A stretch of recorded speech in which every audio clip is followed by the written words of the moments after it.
60년 대생이라면 한창 경제성장기와 함께 자랐을 겁니다. 대학 진학과 직장 취업, 결혼과 자녀 양육 등 전형적인 생애 주기를 따라 살아왔죠. 그러나 어느 날 정년퇴직의 순간이 다가오고 그제야 깨닫습니다. 내가 준비한 은퇴는 제대로 된 걸까? 가슴이 먹먹해지는 그 순간 이미 많은 것들은 지나가 버렸습니다. 이 글에서는 60년 대생이 흔히 빠지는 은퇴 준비의 함정들을 짚어보고 이를 극복하기 위한 실질적인 방법을 이야기해 보려 합니다. 아직 퇴직을 준비 중인 분들에게는 경고의 메시지로, 퇴직 후 허탈함을 느끼는 분들에게는 새로운 출발점이 되길 바랍니다. 1. 함정 1연금만 믿고 준비를 소홀히 한다. 많은 분들이 국민연금만으로도 충분하다는 생각을 합니다. 그러나 현실은 냉혹합니다. 국민연금은 생계의 최소한을 보장할 뿐 여유로운 은퇴 생활을 기대하기에는 턱없이 부족합니다. 사례 1 생각보다 적은 연금, 생활비는 부족했다. 김씨 62세는 퇴직 후 국민연금과 퇴직연금을 합쳐 매월 150만 원을 받습니다. 처음에는 이 정도면 살 수 있겠지라며 긍정적이었습니다. 하지만 공과금, 식비, 의료비 등 고정 지출을 빼고 나니 남는 돈은 얼마 되지 않았습니다. 여행은커녕 자녀에게 손 벌리는 일이 점점 늘어나며 자괴감을 느꼈습니다. 해결책 은퇴 전부터 국민연금 외의 추가 자산을 확보하는 것이 중요합니다. 개인연금이나 월세 수익 등 다각화된 수익 구조를 만들어야 합니다. 작은 금액이라도 매월 적립하는 습관이 큰 차이를 만듭니다. 2. 함정 2 은퇴 후 고정비를 줄이지 못한다. 퇴직 후에도 은퇴 전과 비슷한 생활 수준을 유지하려는 경우가 많습니다. 이로 인해 은퇴 생활은 금방 재정난에 빠지기 쉽습니다. 사례 2 큰 집이 오히려 발목을 잡았다. 박씨 65세는 은퇴 후에도 넓은 아파트에 살며 자녀들이 돌아올 때를 대비했습니다.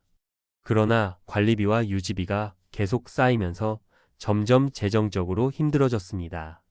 결국 박씨는 작은 주택으로 이사하며 비로소 재정적인 여유를 찾게 되었습니다.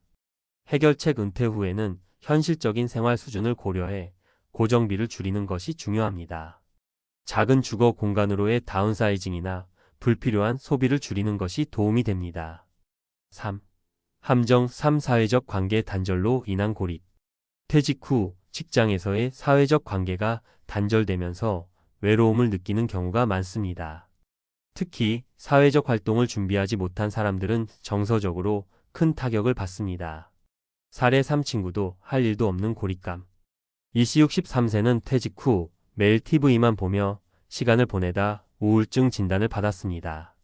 직장 동료들과도 연락이 끊기고 동네 모임도 없었습니다. 결국 그는 지역 커뮤니티 센터에서 봉사활동을 시작하며 삶의 활력을 되찾았습니다. 해결책 은퇴 후에도 활발히 사회적 관계를 유지하거나 새로운 커뮤니티에 참여하는 것이 중요합니다.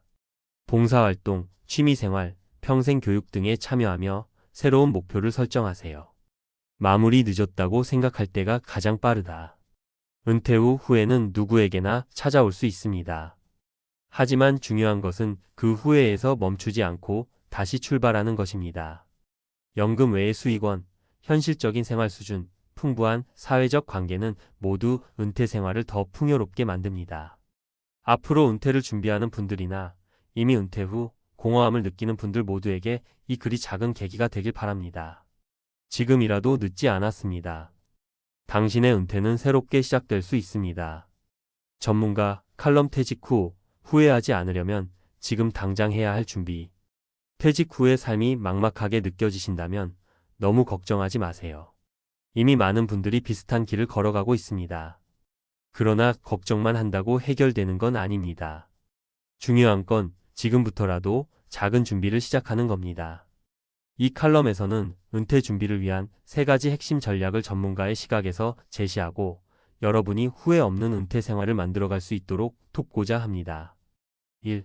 연금 외 수익원 확보 돈이 아닌 흐름을 준비하라. 많은 분들이 퇴직 후에는 연금만으로 충분할 거라고 생각합니다. 그러나 현실은 생각보다 가혹합니다. 연금은 기본적인 생활비는 충당할 수 있어도 예상치 못한 의료비나 여가 비용까지 커버하기엔 부족할 때가 많습니다. 구체적인 해결책. 소액 투자 시작하기. 요즘은 10만 원 정도로도 ETF 상장 지수펀드나 적립식 펀드 투자를 시작할 수 있습니다. 소액이지만 꾸준히 투자하면 시간이 흐르면서 큰 자산이 될 수 있습니다. 부업 또는 작은 사업, 자신이 좋아하는 분야에서 소규모 사업을 시작해 보세요. 예를 들어 정년퇴직 후 강연이나 블로그 운영, 유튜브 콘텐츠 제작 등으로 추가 수익을 창출할 수 있습니다. 사례. 작은 시작이 만든 큰 차이. 정씨 58세는 퇴직 5년 전부터 주말마다 블로그를 운영하기 시작했습니다. 여행과 맛집 이야기를 적으며 광고 수익을 조금씩 벌었죠. 퇴직 후에는 유튜브 채널로 확장해 매월 약 50만 원의 추가 수익을 얻고 있습니다. 그가 말하길 큰 돈은 아니지만 내 생활에 큰 여유를 준다고 합니다. 2. 현실적인 소비 구조 만들기. 줄이는 삶이 주는 행복. 퇴직 후에도 은퇴 전과 같은 소비 습관을 유지하려고 하면 금방 재정적인 부담에 직면하게 됩니다. 고정비를 줄이는 것은 단순히 돈을 아끼는 문제가 아니라 심리적 안정감과 연결됩니다. 구체적인 해결책. 다운사이징. 주택 크기를 줄이거나 덜 사용하는 차를 정리하는 것도 한 방법입니다. 관리비와 유지비를 줄이는 것은 장기적으로 큰 차이를 만듭니다. 소비 패턴 점검. 매달 사용하는 비용 중 사실 없어도 되는 지출을 분석해 보세요. 예를 들어 구독형 서비스, 외식 비용, 불필요한 쇼핑 등이 이에 해당할 수 있습니다. 사례. 작게 살아도 충분히 행복하다. 김씨 63세는 퇴직 후 넓은 아파트에서 작은 전원주택으로 이사했습니다. 덕분에 관리비는 절반으로 줄었고 자급자족 농사를 시작하며 식비 부담도 덜었습니다. 그는 작게 사는 법을 배우니 오히려 마음이 더 여유로워졌다고 말합니다. 3. 사회적 관계와 활동 관계의 가치를 재발견하라.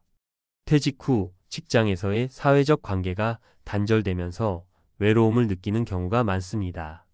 사람은 사회적 동물이기에 혼자만의 시간을 즐기더라도 결국 타인과의 관계에서 행복감을 얻습니다. 구체적인 해결책.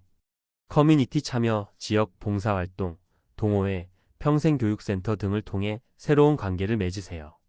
취미생활 확장. 퇴직 후에는 자신만의 시간을 활용해 배우고 싶었던 것을 배워보세요. 예를 들어 미술, 요리, 악기 등 다양한 활동이 있습니다. 사례. 관계가 준 새 활력. 이씨 64세는 퇴직 후 우울감을 느끼다 평생교육센터에서 요리 강좌를 듣기 시작했습니다.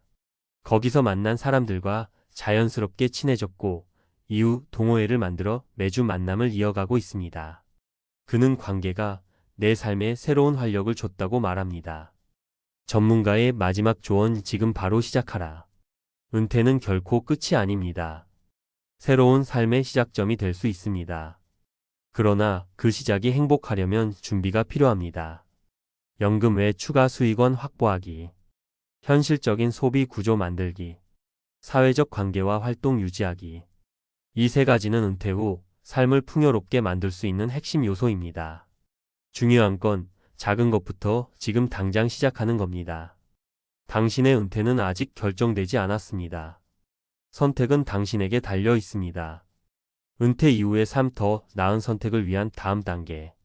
전문가로서 다시 한번 강조하고 싶은 것은 은퇴 후의 삶은 단순히 어떻게 살까? 라는 질문에 그치지 않습니다. 오히려 그것은 어떤 가치를 기준으로 살아갈 것인가? 에 대한 답을 찾아가는 여정입니다. 이제 우리는 앞서 다룬 세 가지 주요 전략을 기반으로 은퇴 후 삶을 더욱 풍요롭고 행복하게 만드는 구체적인 실천 방안들을 살펴보겠습니다. 1. 나만의 목표 설정. 은퇴 후에도 이루고 싶은 꿈을 그려라. 은퇴 후에도 목표를 갖는 것은 삶의 활력을 유지하는 데 필수적입니다. 목표는 반드시 거창할 필요는 없습니다. 오히려 작고 현실적인 목표가 삶에 큰 변화를 가져올 수 있습니다. 실천 방안. 장기 목표와 단기 목표 나누기. 예를 들어 1년 안에 그림 그리기 배우기와 같은 소박한 목표를 세우고 장기적으로는 지역사회에서 강사로 활동하는 큰 목표를 가질 수 있습니다. 작은 성취를 기록하라. 매일 달성한 일들을 기록하며 자신감을 키우는 것이 중요합니다. 사례. 꿈을 이루며 사는 박씨 이야기. 박씨 61세는 퇴직 후 오랫동안 하고 싶었던 작문 수업을 듣기 시작했습니다. 이후 그는 지역 신문에 칼럼을 기고하며 자신만의 글쓰기를 통해 새로운 정체성을 찾았습니다. 퇴직 후에도 내 꿈을 실현할 수 있다는 것이 가장 큰 위안이 됐다고 그는 말합니다. 2. 건강 유지 몸이 자산이다. 퇴직 후의 삶을 유지하려면 건강이 뒷받침되어야 합니다. 경제적 안정과 사회적 관계가 모두 뒷전이 될 만큼 건강은 은퇴 후 삶에서 중요한 자산입니다. 특히 퇴직 후에는 운동과 건강한 식습관을 통해 체력을 관리하는 데 집중해야 합니다. 실천 방안. 운동 루틴 만들기. 무리한 운동이 아닌 매일 실천 가능한 걷기, 스트레칭 또는 요가 등을 추천합니다. 건강검진. 정기와 퇴직 후에는 정기적인 건강검진으로 신체 상태를 점검하며 예방적 관리를 강화해야 합니다. 사례. 일상 속 운동으로 삶을 변화시킨 이씨. 이씨 65세는 퇴직 후 체력 저하로 인해 걱정이 많았습니다. 그러나 매일 30분씩 걷기 운동을 실천한 결과 6개월 만에 혈압과 혈당이 정상 수치로 돌아왔습니다. 그는 운동이 내 삶을 새롭게 바꿨다고 합니다. 3. 재정 관리. 소비와 투자의 균형을 맞추라. 은퇴 후에는 고정 소득이 줄어들기 때문에 재정 관리는 필수입니다. 하지만 단순히 아끼는 것만이 답은 아닙니다. 재정 관리의 핵심은 효율적인 소비와 안정적인 투자를 병행하는 데 있습니다. 실천 방안. 소비 우선순위 정하기. 의료비, 식비, 주거비 등 꼭 필요한 지출과 그렇지 않은 지출을 명확히 구분하세요. 안정적인 투자. 상품 찾기. 예금, 이자율이 낮아진 시대에는 배당주 투자나 월세 수익과 같은 지속 가능한 수익원을 고려해 보세요. 사례. 재정 계획으로 은퇴 후 안정감을 찾은 정씨. 정씨 62세는 은퇴 전부터 월세 수익이 발생하는 작은 상가를 매입해 놓았습니다. 퇴직 후에는 국민연금과 월세 수익으로 생활비를 충당하며 여유로운 삶을 살고 있습니다. 그는 은퇴 후 재정적인 안정감이 심리적으로도 큰 안도감을 준다고 말합니다. 전문가의 조언. 은퇴 후에도 배움과 도전은 계속되어야 한다. 은퇴 후에도 새로운 것을 배우고 지속적으로 도전하는 태도를 유지하는 것이 중요합니다. 뇌과학 연구에 따르면 새로운 도전을 할 때 해마가 활성화되며 이는 기억력과 사고력을 유지하는 데 도움을 준다고 합니다. 작은 배움이라도 이를 지속하면 삶의 활력이 생깁니다. 실천 방안. 평생교육 참여. 지역 평생교육원이나 온라인 강좌를 활용해 관심 있는 분야를 공부하세요. 새로운 취미 도전. 낯선 취미를 시도하며 뇌를 활성화시키는 것도 좋은 방법입니다. 마무리. 은퇴 후의 함정을 기회로 바꿔라. 퇴직 후에야 알았다라는 말은 이제 더 이상 여러분의 이야기가 아닙니다. 지금 이 순간부터 새로운 출발을 준비한다면 은퇴는 새로운 시작이 될 수 있습니다. 여러분도 목표를 세우고 건강을 지키며 재정을 관리하는 작은 습관을 시작해 보세요. 그리고 무엇보다 관계와 배움의 가치를 잊지 말길 바랍니다. 은퇴 후의 함정에서 벗어나 진정으로 행복한 삶을 설계해 가는 길에 이 글이 작은 도움이 되길 바랍니다. 지금이 바로 여러분의 새로운 이야기를 시작할 때입니다.